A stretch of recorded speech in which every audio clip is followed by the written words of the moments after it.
Later, you got Seattle, as we drop in on Seattle. And they have some in Texas and the Mariners. You can see that game tonight. I'm going to drop into that ball game, 9:30 Eastern, here on MLB Network.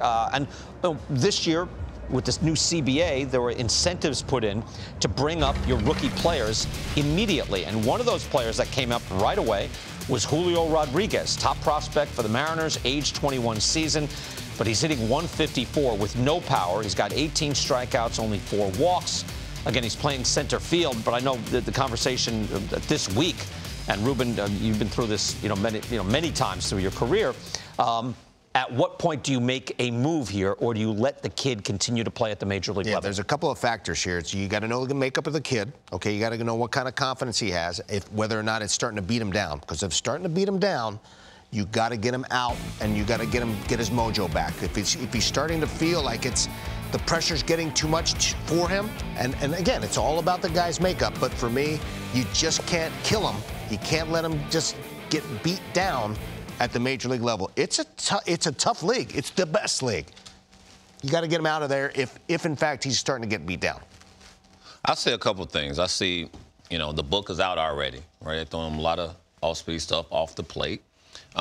Harold, our guy, Harold Reynolds, the other night was talking about, he has to get closer to the plate and then back off. And I like that, that thought, because it allows you to get jammed a little bit. At least you're putting the bat on the ball. You're starting to understand you put the bat on the baseball, and then you make the adjustments so you can start driving the ball like you can. But until you do that, they're going to consistently, because this is the best league, stay there. Steady diet up until he makes the adjustment. And if it gets overwhelming, then you have to send him back down and get his confidence back. Hey, the best player in baseball, probably. He got sent down. I mean, and listen, Mike Trout came to the big leagues. He had a very, very little success. You see him chasing breaking balls here. I mean, Mike Trout, he is now arguably the best baseball player maybe ever, right? And he struggled in 2011. They sent him out. He went down, and he started to absolutely rake. Look at the numbers when he went back down from August 1st to the 18th. 409 on base. Get me out of here. He got his mojo back. Then he comes to the big leagues, and then he becomes Mike Trout. I mean, sometimes you get the albatross off the guy's neck, and then he relaxes, gets his mojo back, bounces back, and then becomes the guy he's supposed to be. This guy's got a chance to be real good. Yeah. This happened last year with the Mariners and Jared Kelnick. Remember that? Yeah, I do remember that. And there was all the fanfare, top prospect, everything's going to be great. And he went through some crazy offer.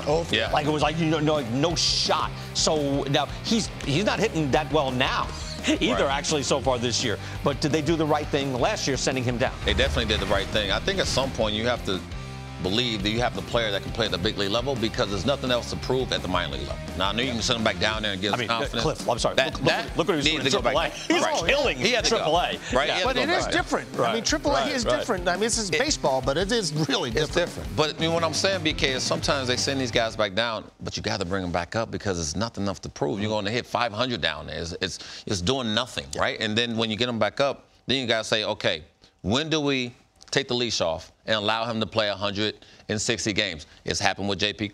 Crawford, the shortstop over there in Seattle. They just gave him a big deal because they allowed him to play 160 games, and you saw the production. The production's there, 38 doubles, 9 bombs. So you're seeing a guy, you just got to figure out at what point you're gonna let him go do his thing and just say, hey, we're gonna live with the results. Well, you bring up a good point too, because he's playing.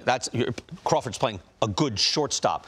Is Rodriguez playing a good center field? Yeah. Is his base running good? Because hey, look, there's other things happening here. I can just work on it.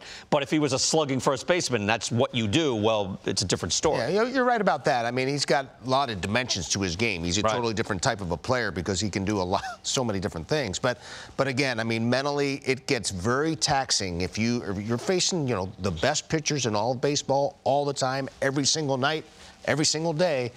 It can wear on you. Sometimes you just need a break, and then bring him back and let him do his thing.